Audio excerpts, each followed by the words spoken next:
He thought he had time, until time moved on without him.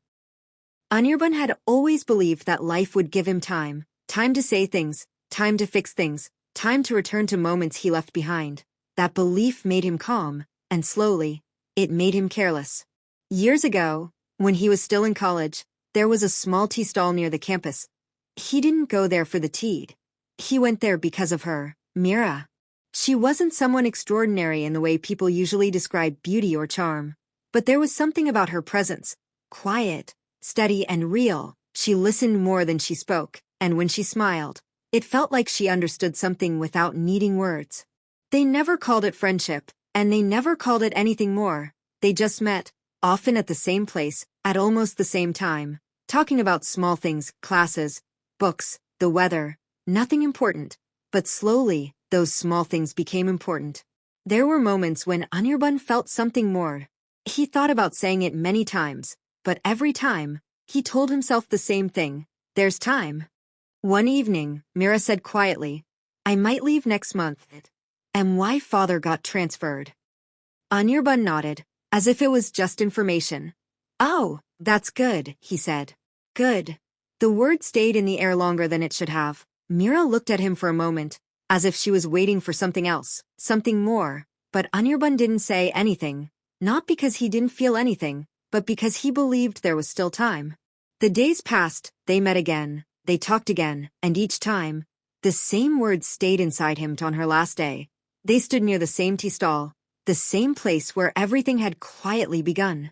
"I'll leave tomorrow morning," Mira said. Anirban nodded again. "You'll do well," he replied. It sounded like a goodbye, but not the one he wanted to say.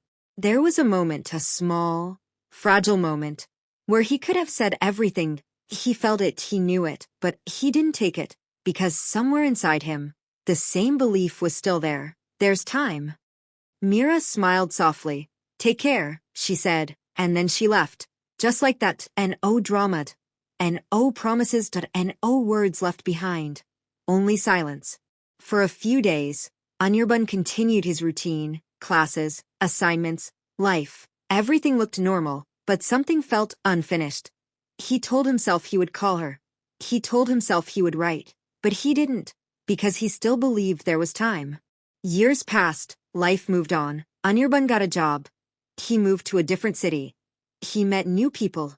He built a life that looked complete from the outside. But sometimes, without any warning, he would remember that tea stall, that evening, that moment. Years later, while visiting his hometown, he walked past the old college road.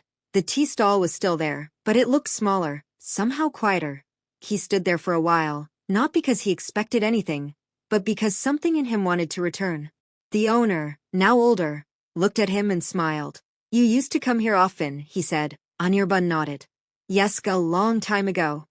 They spoke for a few minutes, then, almost casually, the owner said, "That girl who used to come with you, she came here once after you left. She asked about you."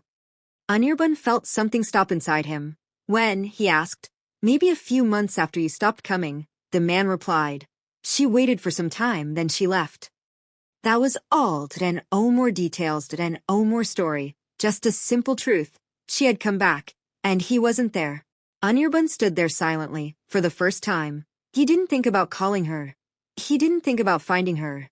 He didn't think about fixing anything, because he finally understood something he had ignored for years. Some moments don't come back, and some silences don't get a second chance.